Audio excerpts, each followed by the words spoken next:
Hello guys, another week on the North American Online League. Today we have 3 games. Since we have our players of the second game with us, let's start on the second game first. Eric Osman and Enzo. Alright, welcome guys. I did meet Eric at Massachusetts, I believe. Don't think we talked very much, but I do recognize the guy. Very nice guy. Okay, welcome guys. All right, so we do have a pro account on this OGS server that gives us a very good tool to use for the AI variations. So if you guys can see the board. You guys can see all these AI moves, which is very helpful. And a subtopic of today is how to use the AI tools to help us review. This is really a tool that we have never had before as human being Go players. So it's quite nice that we live in this time of year. This time. Okay, so first, with Joseki wise, when white is making this jump, you guys will have seen this AI Joseki a lot. When the jump happens, this attachment is slightly worse than the knight's move, but this is not a huge deal. Okay, so normal Joseki's. One of the questions about this is I'm always looking for opportunities to, Baduk and not follow my opponent around. So instead of just totally playing out the sequence in the lower left, I was white in this game, and I was looking for an opportunity to switch off. And I'm always a bit confused about when it's okay to switch off and when you have to. Okay. Most of the time, switching off and then Tanuki is generally a good idea. Generally, if you can't be punished too badly, then it's generally safe to Tanuki. In this specific case, there is this one thing that we may be worried about a little bit with these, but it seems like black is not too worried here. With the help of these AI variations, this variation doesn't seem so bad for white. What you do want to remember is that, for example, right now, a connect, and extend, both are normal fine moves. Atari is a different Joseki, but right after we have made some exchanges on the lower right. Circumstances have changed, and we probably want to take this kind of a Joseki now, where the stones are working well together. So we have some outside influence with these 3 white stones in this corner, and then in this corner we have these 4 stones, which is sort of like a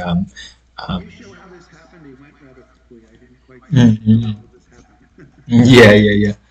So white, instead of completing this normal Joseki in the lower right corner, can opt to complete the Joseki on the lower.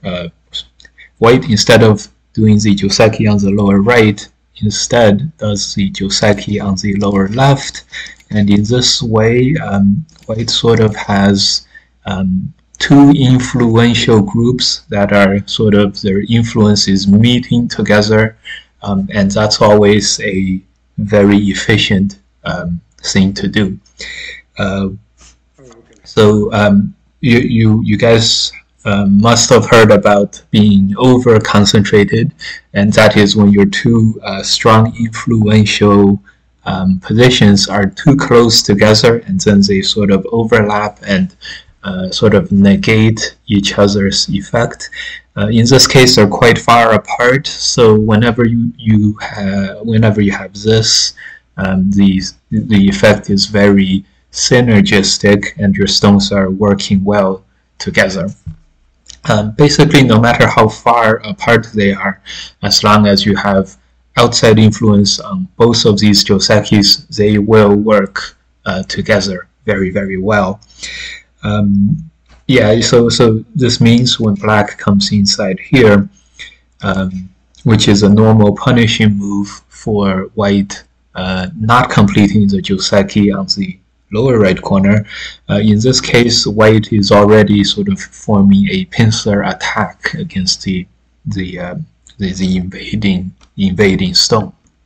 So in this way, the invasion is less bad for white than regular, and therefore the effect of these Josekis working together very well is being felt. So this is a good idea to have whenever you want to skip something. Try to skip it in a way that you sort of already took care of the responses to the punishment. Okay, very, very normal here. This turn is absolutely a must-play move. Otherwise, if we Atari, we run into this potentially one, this ladder, and two, if the ladder doesn't work, then this kind of a shape is not going to be very good for white. Okay, so this turn is the strongest move we can make. Atari is sort of white saying that I know that I can't get a very good result here, so I'm just gonna accept that black will be able to break my outside. So this is a fighting move, very, very good, very, very normal. So here, black connecting would lead to a liberty race, and the normal liberty race favors black winning the liberty race, but this shape will favor white overall. White gets sente, and white gets a very strong outside shape. This is not obvious that this is good for white, but when in doubt, we can always take away an equivalent number of stones for both sides, such as the triangle stones are white stones, the rectangles are black stones, and you can see you take away 3 stones from each side, and you can see that one of these black stones in this corner is a little bit redundant. So basically black spends an extra move in the corner out of an otherwise fairly even shape. That's a very common technique. We'll just quickly this one.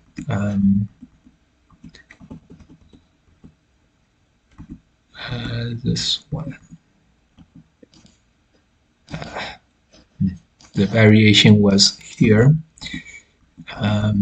Yeah, so you take away an equivalent number of stones. So white had 3 stones here. You take away the triangle stones. You take away the rectangle stones for black, and then here you have you can imagine black having this shape, right? And this shape is this shape efficient? Generally, black having 1 out of the 2 X stones here is going to be enough, and so you say if black has 1 stone there, then it's pretty much even and probably fairly good for black. Now remember, black has no more weaknesses in this area, so so it's slightly redundant for black, and it's not a very obvious thing. But this is an exercise you guys can all make whenever some stones are being captured. Take those, mentally take those stones away, take away an equivalent number of the captors, and then you guys can evaluate the rest of the the resulting position, if there's any wasted stones or inefficient stones like the 2C2 stone, then you can say, okay, that stone is a bit wasted. Are the other shapes efficient, not efficient? You guys will have to make that judgment. It looks like the D2 stone. The D2 stone is but certainly only one out of the two stones. So it's not too bad. One stone redundant, but one stone is redundant. So it's a very common technique, and it does require some practice. Okay. Okay, so right now, after white has captured here, black has two cutting points to fix.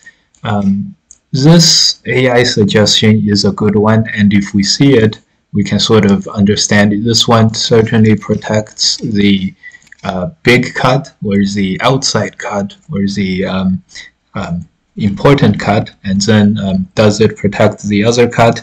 It does not protect the other cut. However, it makes it so that it's disadvantageous to cut as white, and therefore this move protects both cuts, one sort of indirectly and one directly. So this is a good. Well, it looked like white was alive in the corner already, so the C5 cut doesn't look that important for white because the stones were already alive in the corner. Right, exactly. So the two stones will only be some territory, and some territory to an already alive group is not very important. Totally correct, 100% correct. But the F5 cut is the more important. Yes. F5 cut is more severe and more important. Yep. So now we have a big fight. The bottom black group and the middle white group is the weakest two groups in the area, and let's see how the fight turned out. A very key peeping move, very good. So in the game, black played a very sort of crude direct fix, and it's basically white has no choices. Whenever this kind of move happens, you can almost always ask yourself, do I have to make the cut protecting move? And in this case, we don't, because the cut was already protected. Therefore, you probably want to save it, and then so your one stone here has a little bit more freedom later on. Okay. All right, and so this is a case when the AI is pointing us out a problem with one of our moves, and then it is up to us to interpret why that move, is, losing a few points or losing 2-3 points. Why is it doing that? And then we should be able to back that out, right? Okay. All right. So this fight escalated. Okay, and in this kind of a fight, so this kind of a shape, the mutual we call it the head of the stones is very important. Whoever is able to turn the head over the other or turn the corner over the other will force the other group into the proverbial wall. And this is the second topic we are prepared to discuss today, which is fighting technique when both groups are sort of vying for position, vying for eye space and things like that. A very important location is the head of the groups, and then you're trying to outturn the corner against the other guy. And that's a very powerful thing to do, because outturning the corner is almost always, for example here, keep pressing, it is almost always the location of the maximum relative strengths. So the relative strength is you place there so that it maximizes your strengths and then decreases your opponent's to the extent possible. And the head of your, the head of your stones is generally the location where the maximum, relative strengths can be arrived at. And you can imagine other scenarios where the maximum relative strength could be something else. For example, beforehand, on the left-hand side, this black move is a good example of playing very well in terms of relative strengths. This one is taking away a potential base for the middleweight group. It is making a base for black, and it is capturing that one white stone there. So it's so all of these are very important for weakening white and strengthening black's position. So that's a very good move, and this is the kind of moves that we are a subtopic of today that we want to be focused on. And relating to the first discussed topics, how to use AI, AI will generally help us point out these kinds of things, these kinds of relative strengths, important locations, and it's going to be yeah, and it's great for us to pick up and learn, from the strongest masters in the world. Okay, so in the game, this turn and this press is another example of this head of your groups, and with a turn by black, black is significantly increasing the influence and the strength and safety of the big black group, and then decreasing for white at the same time. So does that mean that white should have played L9 instead of E16? Yes, the press. L9 the press and L9 the turn is a very, very big move for both sides. With white, it's more virtually sente. Black has to respond, and with black playing the turn, it's also sente. Yeah, so for all these, for basically the exact reason of the relative strength value, or the importance of this move in terms of gaining relative strength, strengthening yourself and weakening your opponent. This is a very, very important.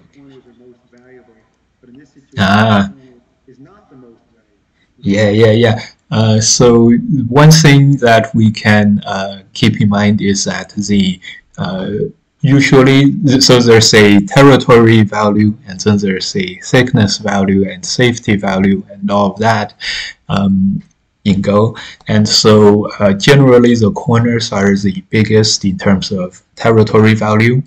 And then just remember, when the fighting really starts, the biggest thickness value and safety value of your stones will generally occur right around your weakest areas, weakest groups. And of course, it's never easy to distinguish between the territory value and the thickness value, but just remember the fighting value, the thickness, safety, and these kinds of stuff, it's all gonna happen. It's all gonna be congregated around the weakest groups on the board. And so in that sense, the safety value is gonna be maximized near the weakest groups on this board, which is either the black group or the white group. And one thing to keep in mind is that the weaker the groups, sometimes you have two very weak groups side by side. Sometimes you have two, relatively safe groups side by side. The weaker the groups, the more important is safety and relative strength and all that. Extreme case is that you can play one move to capture your opponent's group. That's sort of like the extreme case. And so the weaker the group, the extreme case would be you give up the group. yeah. Well, yeah. So that's the whole thing. The group, however big the group is, say it's 30 points, and if you can play one move to capture it, it's 30 points. And if if it's like a very weak group, you play one and it's almost dead, you can sort of assign half to it, and 30 points and half is like 15 points. And so on. So this is something that you will always have to judge, make a unique judgment for the unique situations. So generally, the weaker the groups, the more important is the thickness and the safety value of moving there. In this case, because both white and black are relatively weak, and therefore, and this press or this turn is such an important, it not only weakens your opponent, it also strengthens yourself. It has this double effect that makes it very, very valuable. If, for example, white is a little bit more settled on this area with some ice space here, then this press becomes not as important, because a piece of the value would then be missing. There's a piece that is white strengthening himself, it becomes not as valuable. And of course, the same for black. So the weaker the groups, the more important it is to play around there. The weakest group principle is a very powerful idea, and it is it says play around the weakest group on the board. If it's your opponent's group, attack it. If it's your own group, defend it. So that's a very, very good general guide for where to play during the middle game. Okay. E10 was an alternative for white. I was a little bit unclear. E10, no, E10 was not an alternative for white. It is. I'm placing some more stones here to show that if white was safer in this area, if the white group is safer, then the value of pressing is lowered because white is already fairly safe. Much like we talked about the two stones in the lower left corner, because white was safe in the corner and alive, the two stones was less important. Much in the same idea, strengthening the middle white group is less important if white is already very, very strong to begin with. Therefore, in this case, white is not very strong, so pressing becomes all the more urgent. Okay, so the weaker the groups, the more important it is to play around the weak groups. And the stronger the groups, the less you want to play there by extension. Okay. So in this game, white has made a few more exchanges, and a generalized attack is on the way against black. We have another very powerful idea for how to attack an opponent's group, and that is you want to make the weakest part of your surrounding stones as strong as possible during your attack. This goes well with today's idea, which is play for maximum relative strength. And again, this press is an example of that. This connect is also an example of this. It is making these three white stones stronger.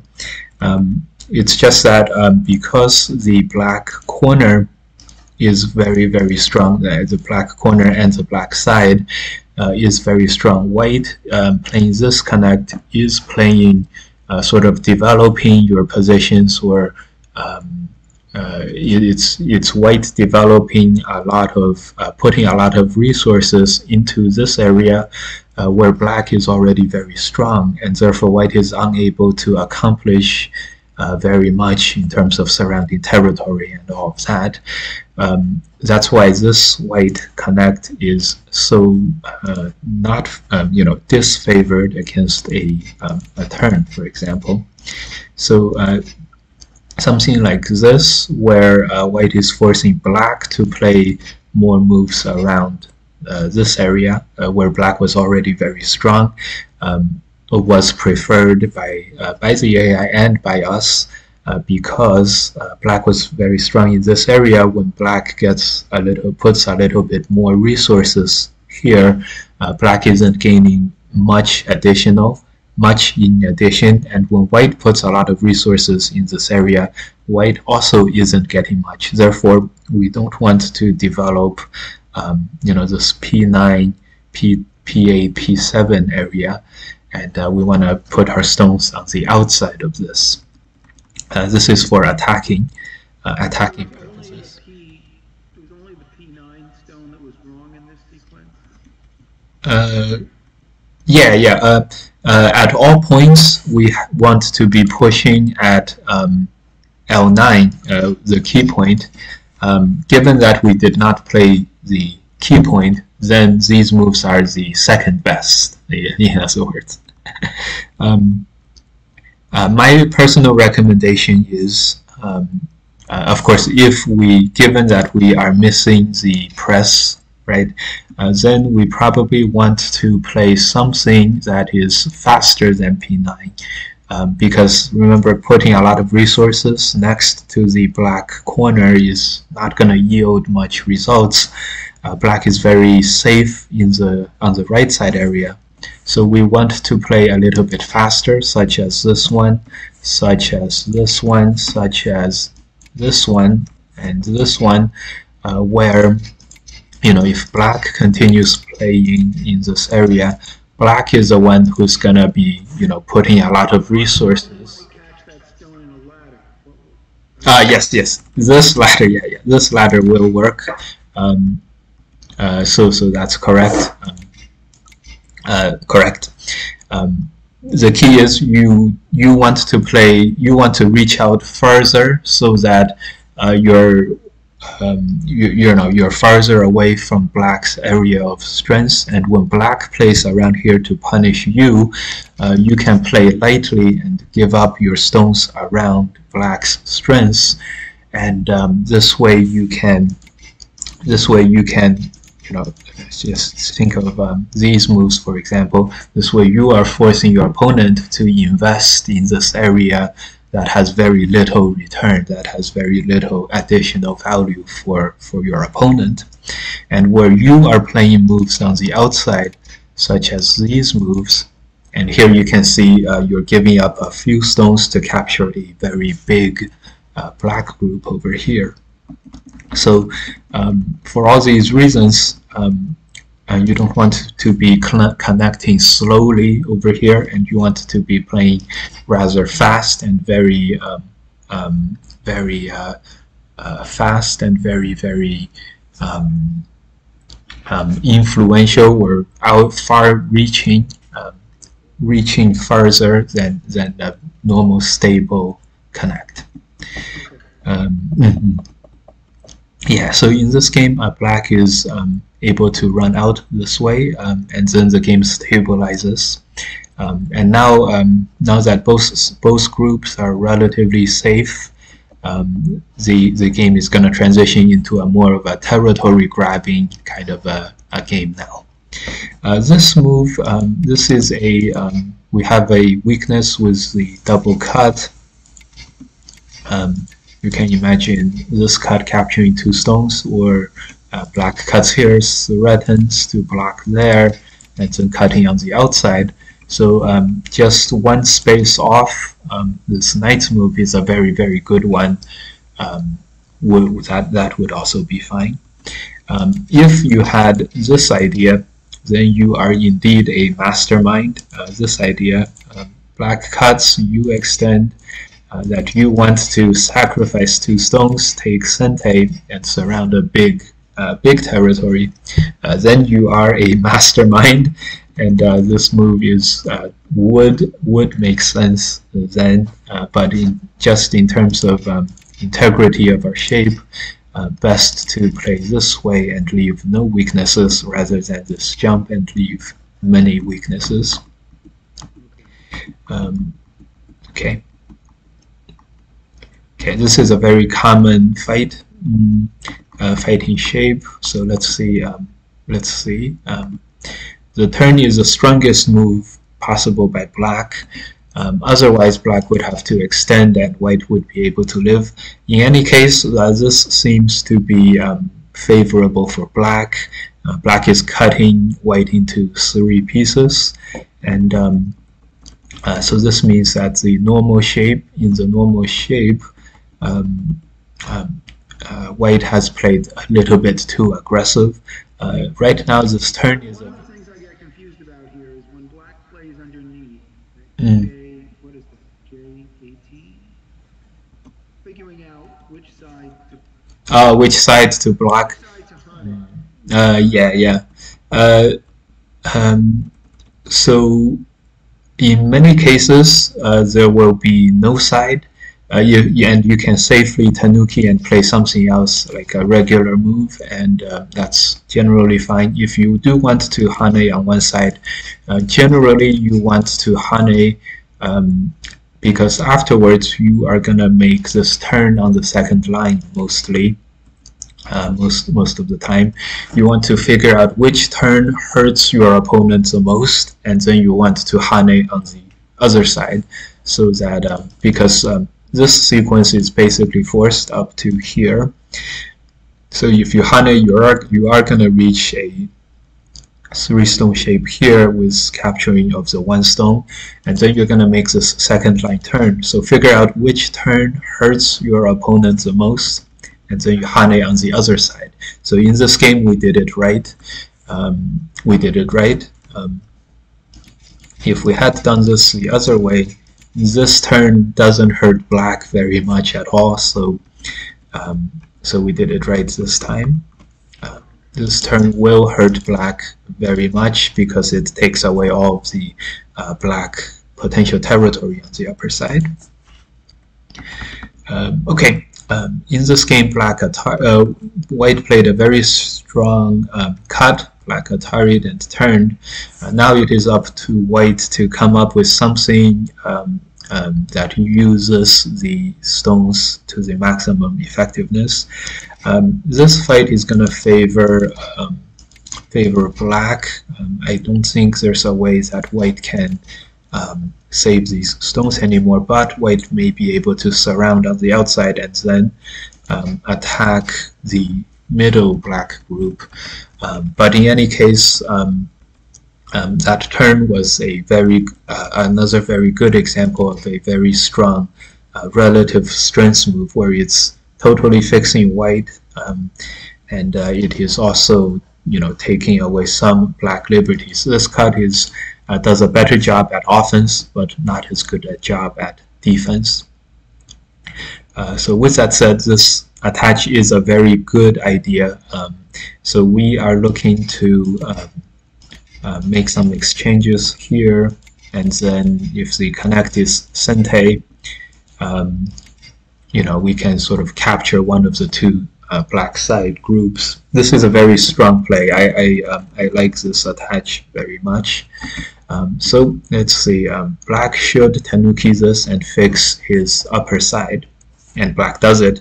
This is also what this attach is most afraid of, when you're threatening the big black group, and then black totally ignores you, and so it is now up to us to punish this middle group. So let's see. Okay, some exchanges there, normal, and now we're coming in for the punishment. Okay. Very reasonable. These moves were very reasonable. White's plan is very clear and very strong. Black's plan is also very clear. I'm gonna take black is taking the territory on the upper side first, and then fixing his big group in the middle. So this is a very high quality fight that we're seeing here. Very, very good. Very good. Okay, so it seems like black is going to be able to make two eyes. However, because white got a few moves on the outside versus black's moves on the inside, the game, is not out of control for either side right now. In this kind of case, again, this press, this is a very similar shape, right? This press is another good move to play for to maximize the relative strength. See, the press is creating some cutting points for white, and then after after some exchanges on the outside, then black may come back and still live the same way, except that black has gained some more potential territory on the right hand side, and there's a potential cut here against white. So this kind of relative strength moves is very, very strong, and you almost always want to play these moves where you're playing both offense and defense at the same time when you're fighting in the video game. So in this game, the R16 invasion, I was most worried about black answering at Q15. This one, yeah, makes a lot of sense. Yeah. This invasion is not a very common shape, and partly due to this, right now the key is white able to survive on the inside, and it's a close call, but it doesn't seem like white can locally, at least locally, survive. So right to be worried about. However, when black blocks, white also doesn't gain much. There's not much to do on this area because black is generally pretty strong on the top there at the P18 area, and if black is pretty strong there, it's not easy for white to have any counterattacks against black's positions here. Yeah, E18 is a very big location because, again, the biggest value often comes with the weakest spots on the board. The upper right corner, because black is not weak there, it is not as big as the upper left, where white, remember that we jumped with E12 before, we have some weaknesses here. And also E18 is centered for a code to connect the topside group, so it has some center characteristics here. So that's for both of these reasons. It is just as big, and it is very likely to be centered. Those two reasons. For the top right corner, I recommend something, because black is already relatively strong. A common move with this attach could be good. Just a normal thing and then attach there. We shouldn't be looking to take away the strong territory in the corner. Whenever your opponent is very strong in any area, it is inadvisable to take territory away from there.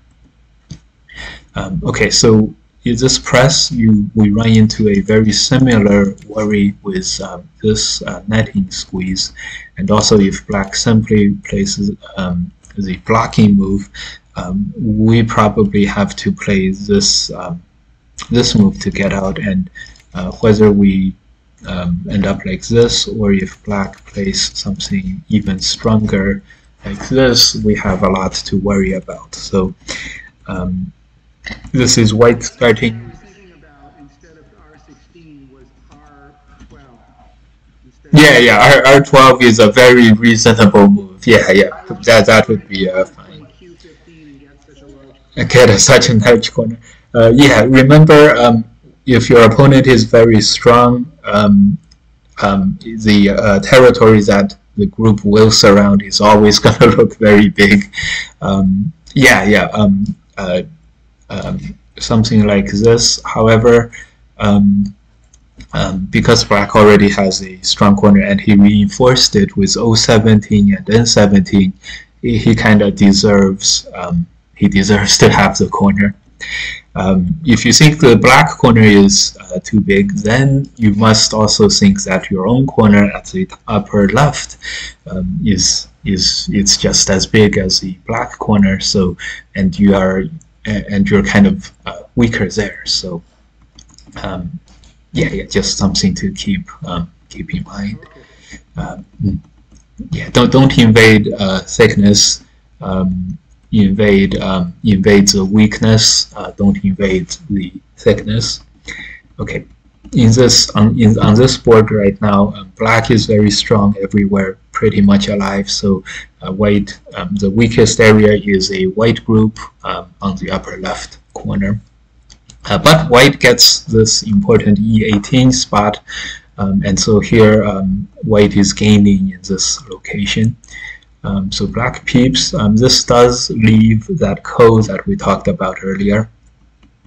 Okay, I see. So here it's a case where the 3 stones are bigger territorially than the 1 stone on the outside. So definitely pick that. Yeah. After black captures our 1 stone, we can Atari once, and this is preferred to the game shape where black is going to capture 3 stones.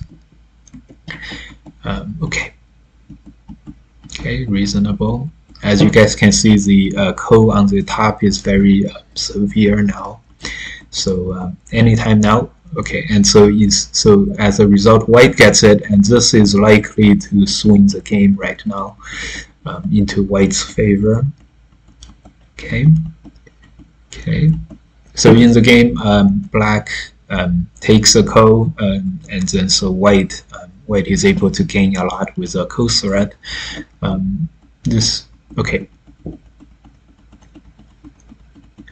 another ko is being fought, but it does seem like, you know, looking at near the end of the game, just look at how much white surrounded with the middle position and the upper left position, much more than what black surrounded on the upper right. And so white not only succeeded in taking away black's corner territory, white also made a lot in the middle and on the upper left. So where did black go wrong this game? Basically, when white invaded on the top right, black didn't invade on the upper left, and instead black surrounded territory on the right hand side, where black was extending from this corner, whereas this corner was already fairly secure territory anyway.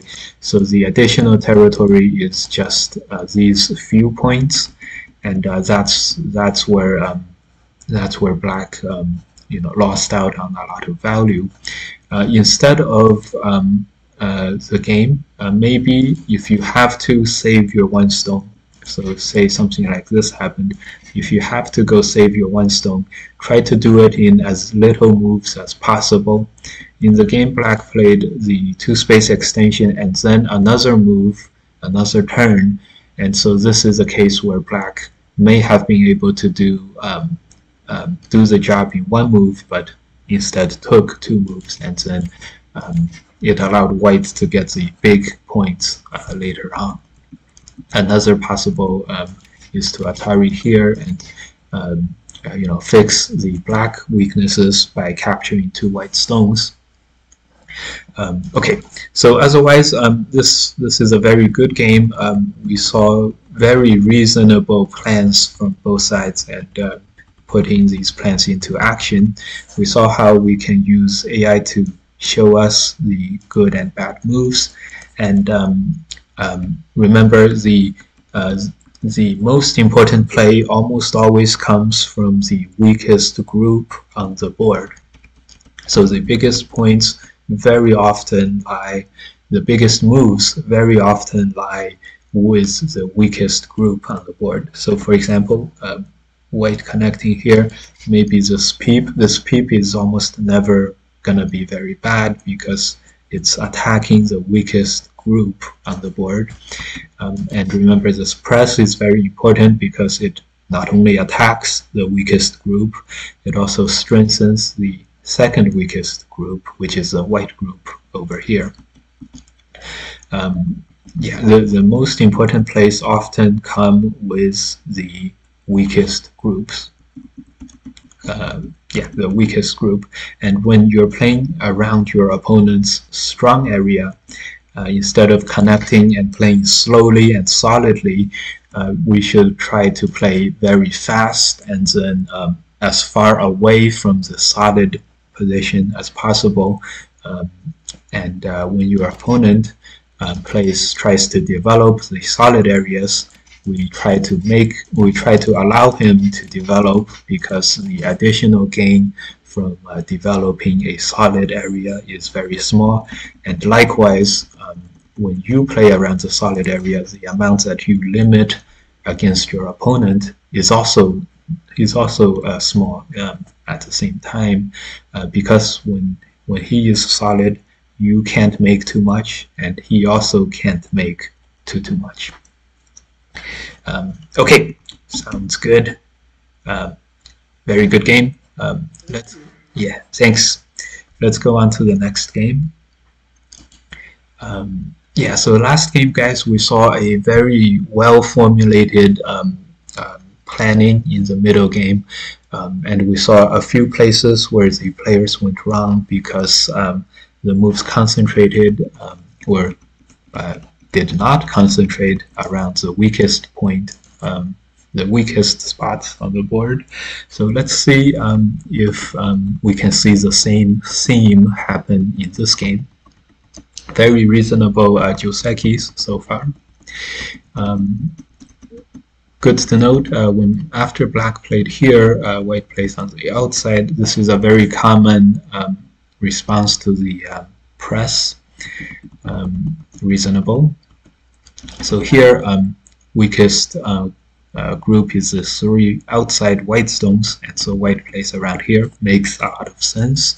And a big fight, complex fighting continues. White plays this Atari very strong. We see the plan. Our last review session, we focused on the art of the blob. Here, white is putting this into a very good effect. So first makes this exchange, and then makes this blob, and you can see that these two exchanges are really doing the job of blobbing black up. Like to see this very much. This is a ko in the corner now. And very reasonable. Black captures the outside, white captures the inside. Seems like a pretty fair trade. Yeah, the same. Yeah, the art of the blob. Very happy to see coming to fruition right now. So here, it's important when white took a lot of territory and black is now attacking this white group. When you're trying to defend yourself, try to 1, move as quickly as possible, and 2, move around your opponent's weaknesses as much as possible. So in this case, some weaknesses are to be had on the upper side. You can attach, and this will allow us to move faster. By the way, this hane is a way of moving faster than the game's jump. And that's because the hane puts more pressure on black, and so we have that similar situation as the last game where you're sort of trying to turn the head against the opponent. So remember, interact with your opponent's weaknesses, and also try to move out as fast as possible, something like this. In this game, this jump does run into a very nice netting position, and you can see the overall net gradually tighten around the white group. Black is certainly turning the head over against white, and because earlier this location is black's thickness, black is able to get away with some cutting points on the outside here. So again, yeah, okay, very exciting, very exciting. So here, White did a very good job of um, um, this is giving up a stone and sacrificing one and then connecting. Um, yeah, this is White doing a very good job at this time. For Black to counter this, this is very, very possible. And then a very key move to play this press, which is also the art of the blob. Something like this is a very powerful sequence. This is unclear. This is quite a crazy, well, this one, and then White will, either way it's the same. This is quite a crazy sequence. This will end up with White coming out ahead. So Black will have to resort to this, to defending K18 with a ko. Otherwise, Black may be able to get this move in Sente, or just connecting here, or just fighting this ko. Either way, White is doing a good job turning this around. Okay, let's see what happened next. Okay, here's the key move for the counter attack for White would be this, and that would be very, very strong. And for Black, of course, I think Black was trying to attack White in a risk-free kind of way, and Black was not able to come up with one. Maybe the only way was to extend here, and then attacking this way. But this also has its own complications. Anyways, so this is a very successful defense by White. When in doubt, interact with your opponent's weaknesses and be flexible in terms of being able to sacrifice 1 or 2 stones. And White used this to the maximum effect. So right after White cut here, Black not only didn't capture White or succeed in extracting profit, Black also lost his own group in the process, and this is a huge loss. And barring any major catastrophes, White ends up winning this game. So a clear case of an attack gone wrong. White started this fight, art of the blob, very, very nice job. And then afterwards, when danger loomed, White counterattacked, interacted with the weaknesses in Black's shape, and because Black wanted to capture White in a risk-free manner, which means no ko manner, Black was unable to do it, and as a result, Black put himself into even more danger. And this happens quite often. So a few things, maybe we have to fight this ko in the beginning, maybe playing out this exchange first is going to be helpful, and then making this Atari. For example, White cannot connect there, but then maybe White can break out to the other side. It's hard for Black to really be able to capture White in a risk-free manner. Like this, maybe Black can play this way and then fight this ko. Wherever White will play, Black will capture White via this cut. So maybe this is a strong way to play, something like this. But Black wanted to capture White without ko, and then ended up having no ko, but then perished himself. So this absolutely happens a lot. Happens to everyone. White is showing very, very good safety, defensive techniques here. Remember, interact with your opponent's weakest areas. Okay, very clinical play by white in that game. We have one more game. This is Howard Hoos. This guy I know. He's a very nice guy. I met him in Boston in the last Boston, Massachusetts tournament. A very cool guy. So he is Hoos. He's playing Mr. Arland. He is 4Q. Opponent is 2Q. Let's see the theme of today. We saw another very nice flop in the second game.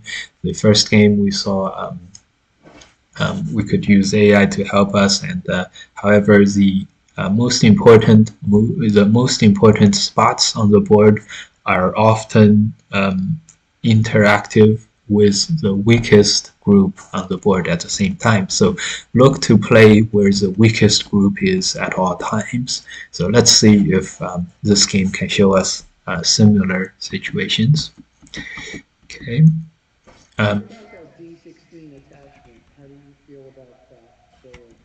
Yes, this is totally fine. This is AI approved. However, the idea here is black gets a slightly worse result than a approach normally. However, black can choose the direction of this hane. So it's totally fine. Whenever white has any stones in this area, this attach is a very good idea because you can force white to develop towards that extra stone, and you can sort of negate any advantage white has in terms of fighting in the area with that one additional white stone. You can negate that advantage because you can choose which way to hane. Nice to point out some other Josekis here, white extending to the Sansan and the black extending Joseki, and another one, white extending and then black playing the hane and tiger mouse. And then the next move is very key to play here as an attachment, taking care of your weak group here. Now, remember the most important play is almost always with the weakest group on the board, and here's a thing with Josekis. The Josekis end when the groups are no longer the weakest on the board, and so before the groups become safe enough, then the Joseki usually doesn't end, and when the groups become safe enough, the Joseki usually ends. For example, right now. Okay, so here, white places these two exchanges. White should continue to cut in order to make to be self-consistent. Otherwise, these two exchanges will favor black again because white is playing in an area where white is already fairly strong and well developed. Additional development will yield little. And black is playing in an area that's very, very open, so additions will be very important. I imagine this is a misclick, and I imagine he wanted to play this move.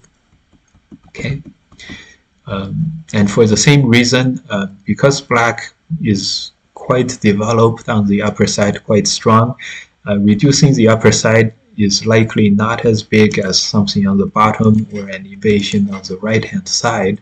And remember, the most important play occur around the weakest area on the board, the weakest group. And here the weakest group, the L15 reducing move, or the 3 stones on the right-hand side. So invade the weakest area is almost always preferred to invading the wider area. Okay, so in the game, and this is exactly, the game is showing exactly why reducing a pretty strong area is not very advisable, because black ignored white and the next white continued, and still white is unable to make major headway against black. White has successfully reduced black, but white hasn't gained reduced black, but black already tanukied once.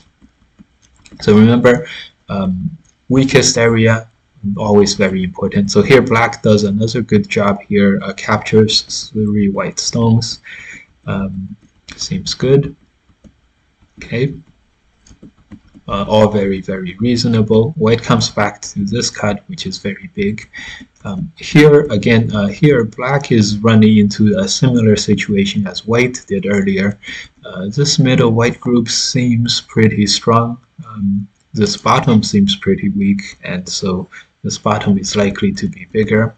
And when white cut, this left-hand side is a lot of territory, but the middle doesn't seem like all that much territory. So I would recommend black trying to reduce the left-hand side instead. Okay. All right. Okay. Okay. More fighting here. Good. So black has come to this bottom here. An exchange is made. White goes home. Black connects home too. And so here we're going to count points into the end game. And let's see who has more.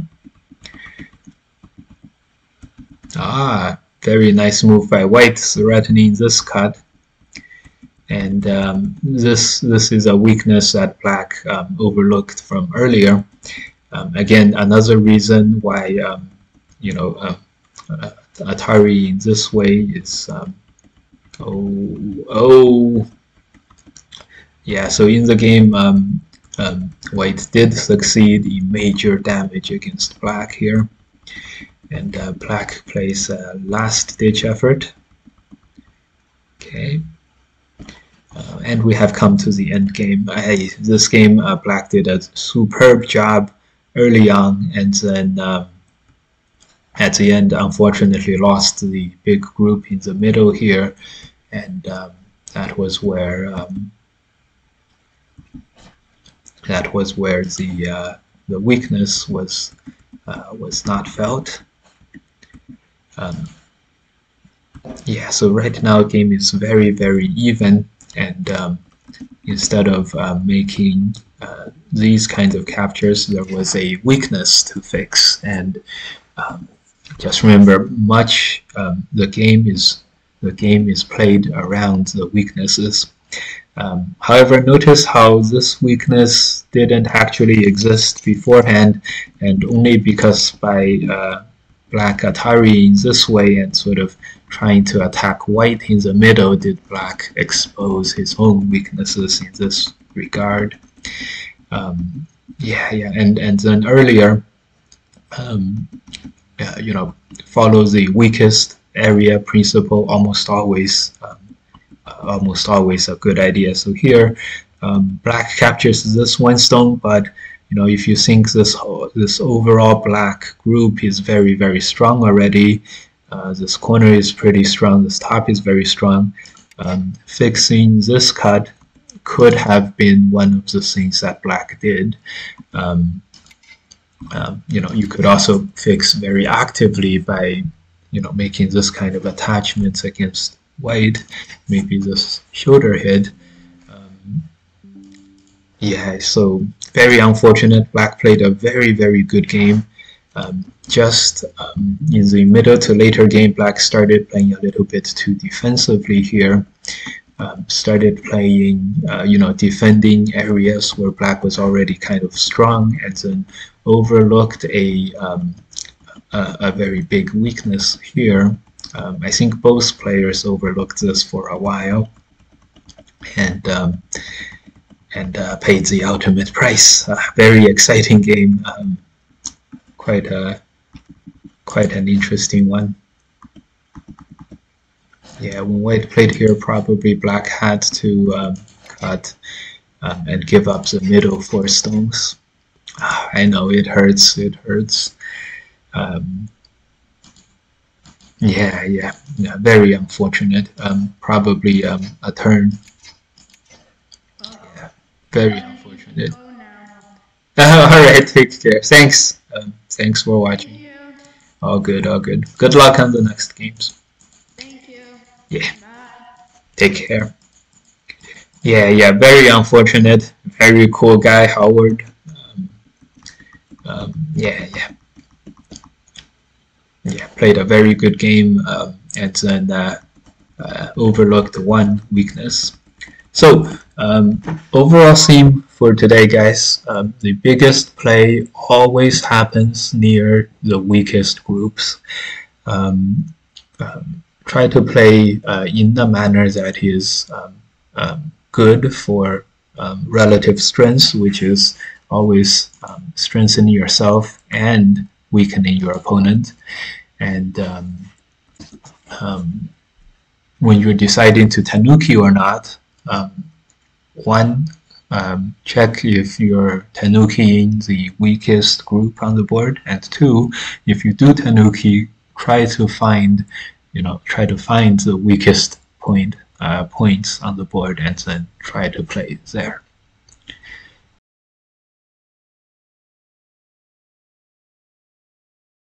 Hello, guys. I want to tell you guys about the biggest Go gathering in the world. It's the U.S. Go Congress. This gets you to the Go Congress main page, gocongress.org. It's going to happen July 13th to 21st in Portland, Oregon. Register. It's the biggest gathering of Go players, much bigger than any professional tournaments in Asia. Um, the cost has been reduced to $400 to attend. If you're a young guy, it's 200. If you just want to be on site, it's just 100. Professionals from Asia, professionals from other Europe, we get avid Go players, kids. Perfect 1 week vacation. Hopefully, I can see you guys at the Go Congress.